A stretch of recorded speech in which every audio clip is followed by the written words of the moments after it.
সবাই বলে নিজেকে লবণের মতো তৈরি করো, যাতে প্রয়োজনের অতিরিক্ত কেউ ব্যবহার করতে না পারে। কিন্তু আমার সাদা মনে একখান প্রশ্ন, যে আমি তো সমুদ্রের পানি না, তাহলে নিজেকে লবণ বানাবো কি করে?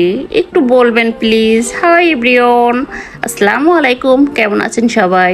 রোজকার মতো আজও চলে আসলাম একটা ব্লগ নিয়ে। আজ একেবারে বিয়ান বিয়ান মানে সকাল সকাল ব্লগ শুরু করে দিলাম। সকালবেলায় দুখান ডিম পোস্ট করে নিয়েছি, আর সঙ্গে আলু ভর্তা করবো, তাই এই যে পেঁয়াজ আর মরিচ দিয়ে সুন্দর করে ভেজে নিচ্ছি। ভালোভাবে ভেজে নিয়ে ভাজা পেঁয়াজ মরিচ দিয়ে আলু ভর্তা মাখারে তার স্বাদটাই অন্যরকম লাগে, একেবারে মুখে লেগে থাকে। সকালের খাওয়া দাওয়ার পর্ব শেষ করে দুপুরে রান্না বান্নায় চলে আসলাম। আজকে আমি ফলই মাছ ভাজি করব, ফ্রাই করব, ডিপ ফ্রাই। কারণ এর আগের দিন আমি ভুনা করেছিলাম, এত পরিমাণে কাটা, খুবই বিরক্ত লেগেছিল আমার এই মাছটা খাইতে। তাই জন্য আজকে পণ করেছি যে আজকে ভেজে একেবারে কাটাটারে মুসমুসে করে ফেলবো, যাতে শালার কাটা তুই তো গলায় বাঁধবি না, তোর একেবারে মুসমুসে করে খেয়ে ফেলাই দেবো। তো যেই ভাবা সেই কাজই করি আর কি। মাছগুলোকে তেলের উপর দিয়ে দিয়েছিলাম, এবার সুন্দর করে উল্টে পাল্টে দিই যাতে মশা করে ভাজা হয়। তো ফাইনালি আমার মাছ ভাজা কমপ্লিট, সাথে আবার পেঁয়াজ ভেজেও ছিটিয়ে দিয়েছি। মাশাল্লাহ দেখতে অনেক লোভনীয় লাগতেছে, খাইতেও কিন্তু সুপার হিট লেগেছিল।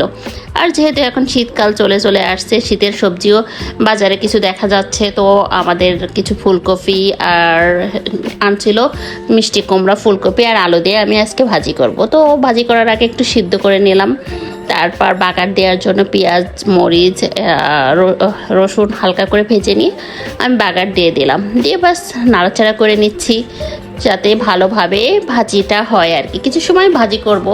আর এই ভাজিটা না খুবই ভালো লাগে, রুটি পরাটা সাদা ভাত পোলাও ভাত সব কিছুর সঙ্গেই এই ভাজিটা অসাধারণ লাগে।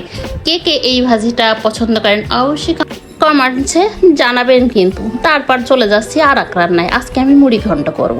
তো ডাল আগেই সেদ্ধ করে নিয়েছি, এখন মশলাগুলোকে ভালোভাবে কষিয়ে নেব। আগেই পেঁয়াজ মরিচ হালকা ভেজে নিলাম, নিয়ে সব ধরনের বাটা মশলা দিয়ে কষিয়ে নিয়েছি।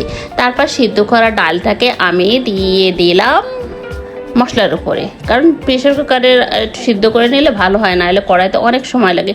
কিন্তু আমার ডালটা একটু বেশি সিদ্ধ হয়ে গেছিলো, সমস্যা নেই, বাচ্চারা এগুলোই পছন্দ করে। আর একটু শক্ত থাকলে সেটা সমস্যা হয় খাইলে, তো দেখতেই পারছেন। তারপর আমি ভাজা মাছগুলোকে, একটা বড় রুই মাছের মাথা ছিল, সেটাকে আমি ভেজে নিয়েছিলাম। সেই ভাজা মাছটাকে এবার আমি ডালের উপরে সুন্দর করে বসিয়ে দিয়েছি। মজাদার মুড়ি ঘন্ট আমার রান্না হচ্ছে। আপনারা কি মুড়ি ঘন্ট খান? কী মাছ দিয়ে মুড়ি ঘন্ট রান্না করলে বেশি মজা হয় জানাবেন কিন্তু। তো মাছের মাথা দিয়ে আমি বেশ কিছু সময় ঢাকা দিয়ে রেখে দিয়েছিলাম, আবার একটু ঢাকনা খুলে নেড়ে চেড়ে দিচ্ছি যাতে সব মাছের ভিতরে ডালটা আর কি মশলাটা ভালোভাবে ঢোকে। তো নেড়ে চেড়ে দিয়ে চুলোটা অফ করে দিলাম। রান্নাটা আমার কমপ্লিট হয়ে গিয়েছে। আমাদের তো খুবই ভালো লাগে খাইতে। আপনারা কে কে পছন্দ করেন অবশ্যই জানাবেন কিন্তু। আর ভিডিওটি ভালো লাগলে অবশ্যই লাইক কমেন্ট শেয়ার করবেন।